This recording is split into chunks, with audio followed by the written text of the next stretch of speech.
Poor truck driver gave ride to girl hitchhiking in rain. She was runaway billionaire heiress.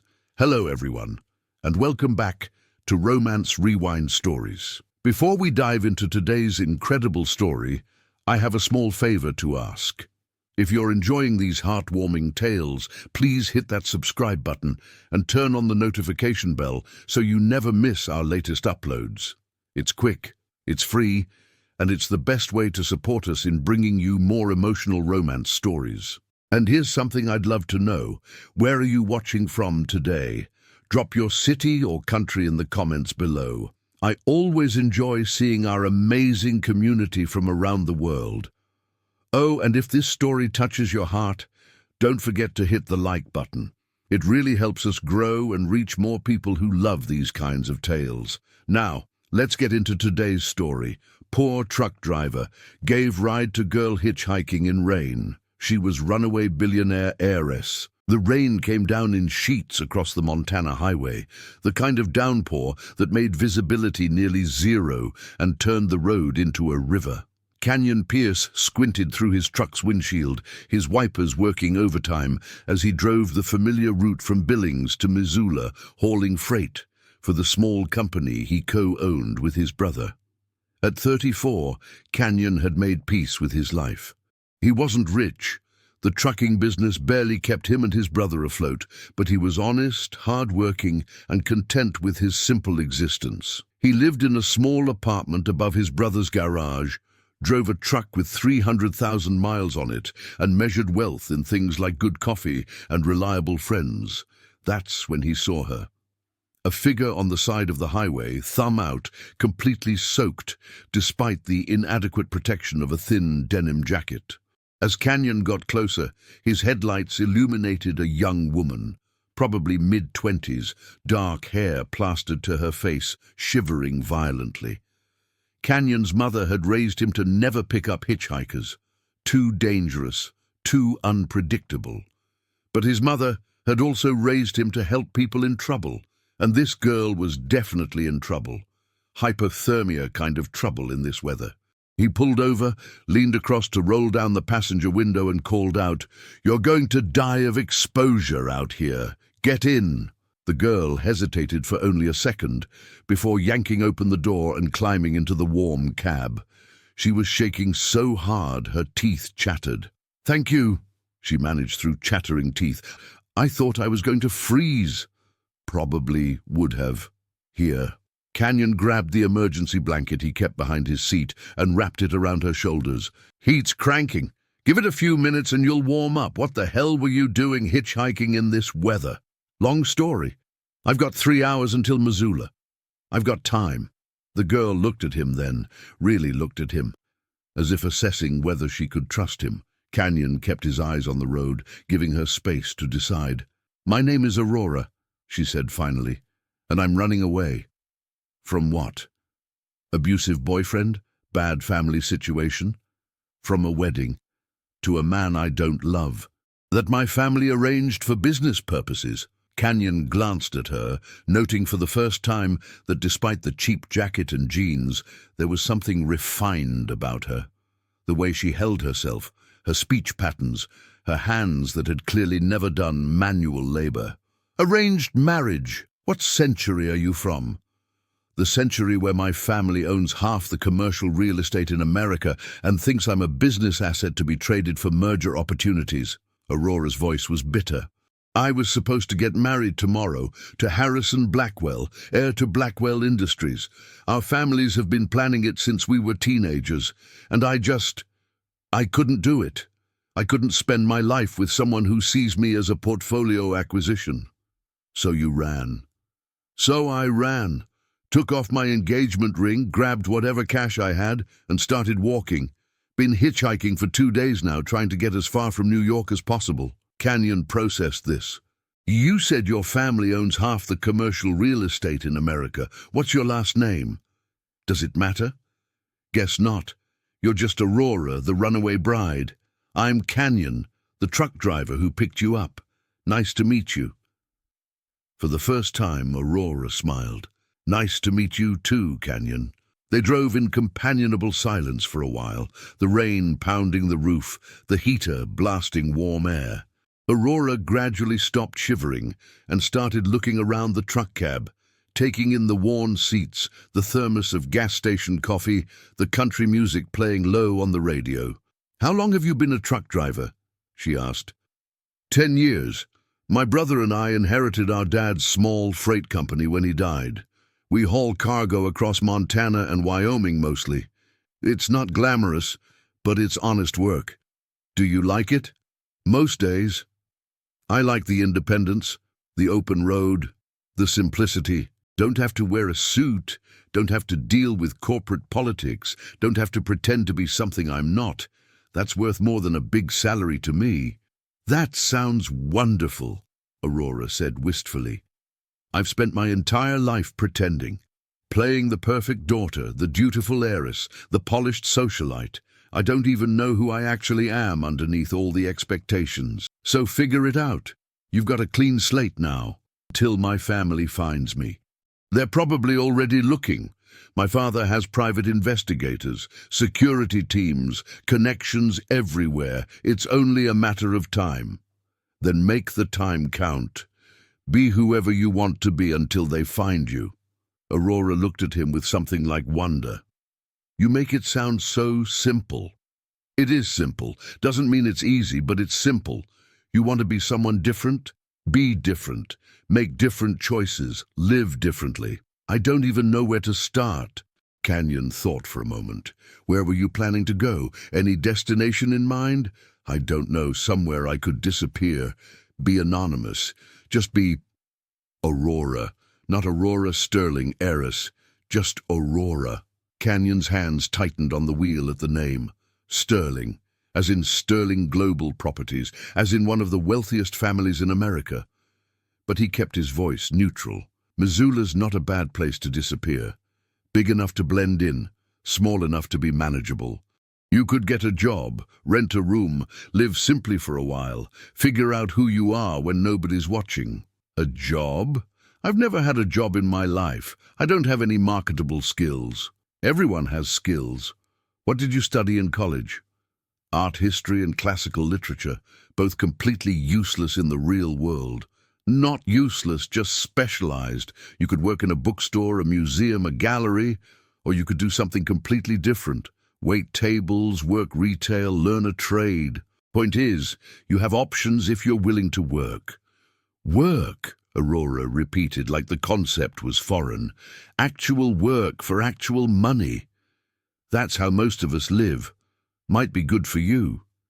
You don't think I can do it. Didn't say that. But running away is the easy part, Aurora. Building a new life? That takes guts and persistence. Most people who run eventually go back because the alternative is too hard. Question is whether you're serious about this or just having a moment of rebellion before returning to your arranged marriage. Aurora's jaw set with determination Canyon hadn't seen before. I'm serious. I'm not going back. I'll get a job, earn my own money, live my own life, even if it's hard. Especially if it's hard, at least it'll be mine. Good. Then you'll need a place to stay. My brother's wife runs a women's shelter in Missoula. It's safe, clean, and they help women get on their feet. Job placement, housing assistance, all that. You could start there. A shelter for homeless women? For women in transition, which is what you are, unless you'd rather sleep on the street. No, the shelter sounds good. Thank you. They arrived in Missoula around 11 p.m. Canyon drove straight to Hope House, the shelter his sister-in-law Meadow managed, and introduced Aurora as someone who needs a safe place and a fresh start. Meadow, bless her, asked no questions beyond the basics. She showed Aurora to a clean room with a twin bed, gave her toiletries and clean clothes, and promised to talk about job opportunities in the morning. Canyon was about to leave when Aurora caught his arm. Wait, I don't know how to thank you. You saved my life tonight, literally. You don't owe me anything. Just make something of this second chance. That's thanks enough. Will I see you again? Missoula's not that big. We'll probably run into each other. I hope so. Over the next 3 weeks, Aurora transformed. She got a job at a used bookstore, minimum wage, but honest work she genuinely enjoyed. She rented a room in a house with 3 other women, splitting utilities and learning to budget. She bought clothes from thrift stores and learned to cook cheap meals, and every Friday she'd see Canyon at the diner where he always ate lunch when he was in town. They'd talk for hours about books, life, dreams, fears. He taught her about the practical side of life she'd never experienced. She challenged his assumptions and made him think about things he'd taken for granted. "You're different from anyone I've ever met," Aurora said one Friday over burgers and fries. "You're content, actually content with your life. Everyone I knew before was constantly striving, competing, wanting more. You just are. It's peaceful. Being content doesn't mean not wanting to improve, just means appreciating what you have while working toward what you want. I'd like to expand the business someday, maybe own my own fleet. But if that never happens, I'm still happy with what I've got. That's freedom, Aurora, real freedom. I think I'm starting to understand that.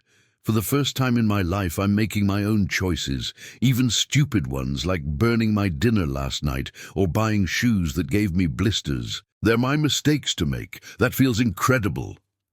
"You're glowing," Canyon observed. "Happier than when I picked you up." "I am happy. Happier than I've ever been, even with my tiny room and my minimum wage job and my blistered feet. This life is mine, Canyon. I built it. That matters more than any trust fund or society wedding." Canyon reached across the table, taking her hand. The gesture was simple but electric. "Aurora, I need to tell you something." "What?" "I'm falling for you. Have been since week 2 when you came into the diner covered in dust from shelving books and absolutely thrilled about it. I know our situations are complicated. You're technically still a runaway heiress hiding from your family. I'm just a truck driver who can barely make rent some months.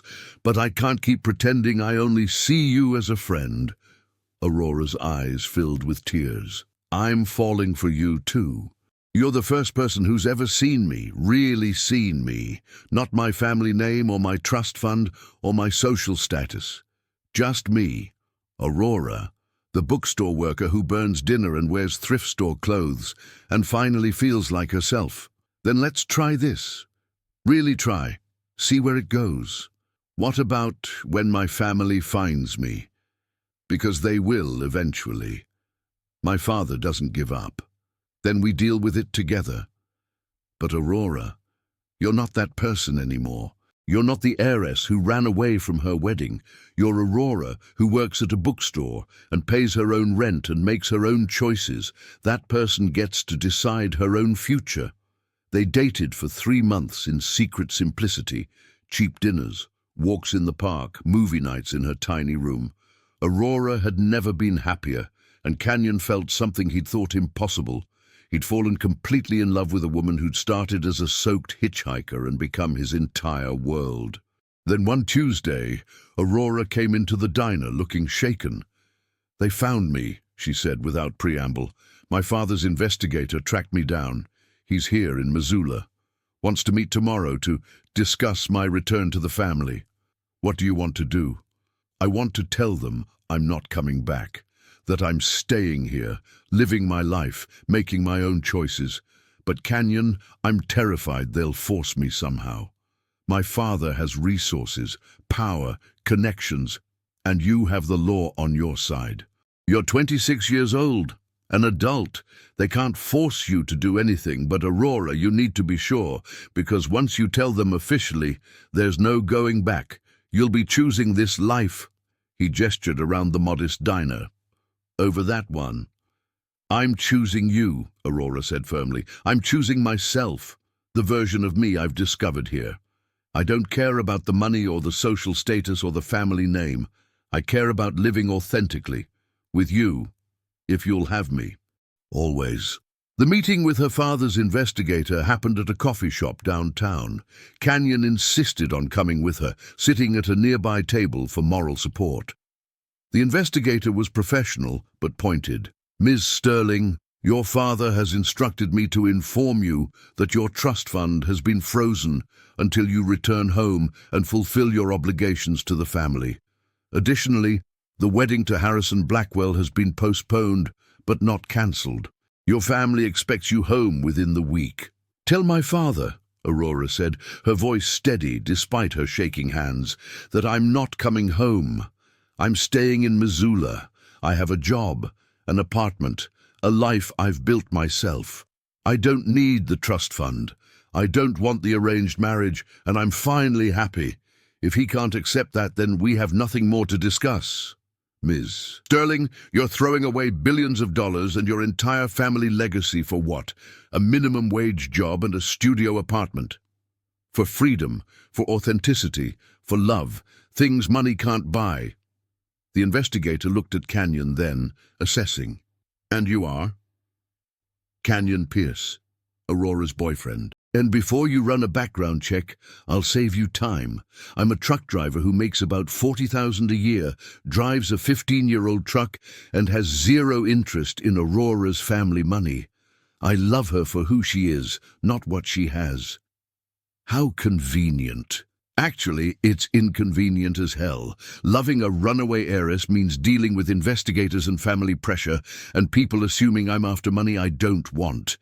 But I love her anyway, because she's worth it. The investigator left, and Aurora collapsed into Canyon's arms. I did it. I actually did it. You did. How do you feel? Terrified, liberated, probably disowned, but also, she looked up at him, also certain. For the first time in my life, I'm absolutely certain I made the right choice. 6 months later, Aurora's father showed up in Missoula personally. Canyon was at Aurora's apartment when the knock came, and they answered the door together. Walter Sterling looked every inch the billionaire patriarch, tailored suit, commanding presence, the kind of man who was used to getting his way. He studied his daughter for a long moment, taking in her thrift store clothes, her simple apartment, her obvious happiness. You look different, he said finally. I am different. I'm myself, Dad, for the first time. The investigator's report said you're working in a bookstore for minimum wage, living in a house with roommates, dating a truck driver. The disdain in his voice was palpable. The reports are accurate. Aurora, this is beneath you. You're a Sterling. You're meant for more than... He gestured dismissively around the small apartment.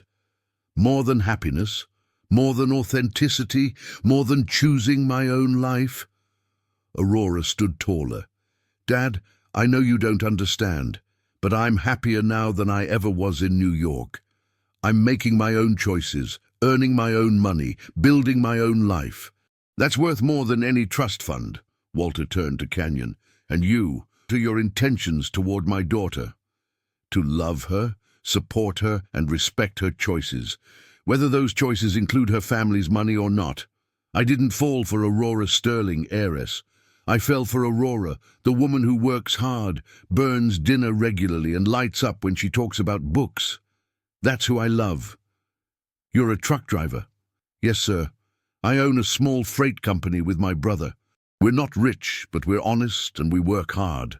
I can't give Aurora the lifestyle she grew up with, but I can give her a partnership built on respect and love. That seems more valuable. Walter was silent for a long moment, studying them both. Finally, the trust fund remains frozen until you agree to return and fulfill family obligations. That's fine. I don't need it. The wedding to Harrison is cancelled. He's engaged to someone else now. Someone who actually wanted the arrangement. I'm happy for him. And Aurora, you're still my daughter, even if you're determined to live like... He stopped himself. Even if you choose this life. The door is open if you want to come home. Not to the obligations, just to family. You can work in a bookstore in New York just as easily. Thank you, Dad. But Missoula is home now. This is where I choose to be. Walter nodded stiffly, then surprised them both by hugging Aurora. Be happy, then. Even if I don't understand it. Be happy. After he left, Aurora turned to Canyon. He didn't disown me. He loves you, doesn't know how to show it, But he loves you. Give him time. Canyon, I need to tell you something. What? I got offered a promotion at the bookstore. Assistant manager.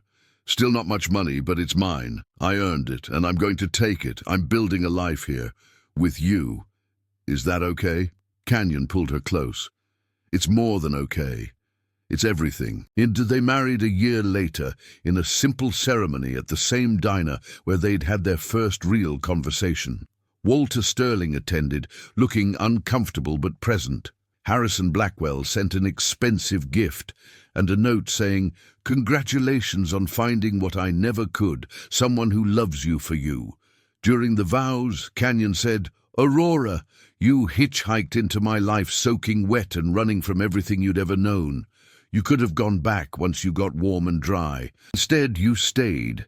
You built a life from scratch, discovered who you are, and chose to be here with me, despite having billions waiting if you'd just go home. That's the bravest thing I've ever seen. Thank you for choosing this. Thank you for choosing us." "Thank you," Aurora replied, "for stopping, for seeing me not as a runaway heiress, but as just a girl who needed help, for teaching me that wealth isn't about money. It's about freedom, authenticity, and building a life that's actually yours. I'd choose this tiny life with you over a mansion alone every single time, because sometimes the girl hitchhiking in the rain is running toward her future, not just away from her past. Sometimes the poorest choice is the richest decision, and sometimes losing billions to gain yourself and finding love with someone who sees your soul instead of your bank account is the best trade anyone could ever make. And that's where our story ends today. What did you think? Did Canyon and Aurora's story of choosing authenticity over wealth touch your heart? Let us know in the comments what your favorite moment was. If you enjoyed this story, we have so many more waiting for you. Check out our playlist for more heartwarming romance tales that will make you believe in love all over again. Don't forget to subscribe, hit that notification bell, and give us a thumbs up. Your support means everything to us. Until next time, keep believing in love, keep believing in second chances, and remember, the best stories are the ones that remind us we all deserve our happily ever after. See you in the next story.